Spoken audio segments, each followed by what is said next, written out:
As always, this detailed review is brought to you by BrainyBuyer.com. Shop smarter, be a brainy buyer.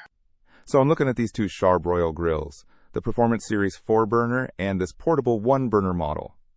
Quite the difference, huh? Yeah, definitely. It depends what you're after. The 4-burner is a full-sized grill, right? I see it's got 475 square inches of cooking space. That's a lot of burgers. Exactly. And a side burner too, at 10,000 BTU. It's almost like an outdoor kitchen. Dimensions are pretty big too, nearly 5 feet wide. Okay, so the portable one, on the other hand, is way smaller. Only 240 square inches for cooking. But it includes a hose and adapter for using bigger propane tanks, which is nice. True. It runs on those small 1-pound propane tanks normally, and they don't last long. This 4-foot hose adapter bundle is a nice touch. What about power, though? The big one boasts 36,000 BTU across those 4 burners. The portable one doesn't list the BTU directly, but it mentions 6,324 watts.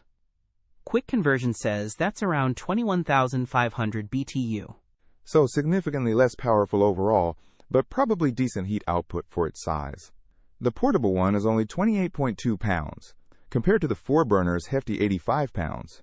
Makes sense. Portability is the key difference. The smaller one is really meant for camping or tailgating.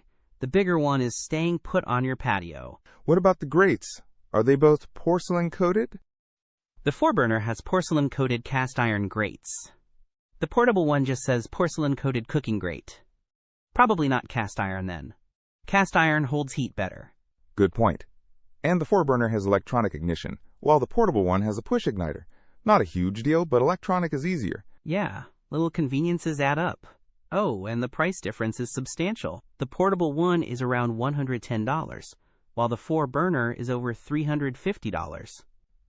Okay, that definitely puts it in perspective. If I need to cook for a crowd, the 4-burner is the way to go.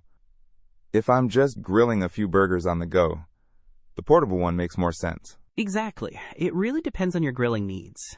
Don't miss out on our next in-depth review to help you make smarter purchasing decisions. Hit that subscribe button and the notification bell so you're always in the know.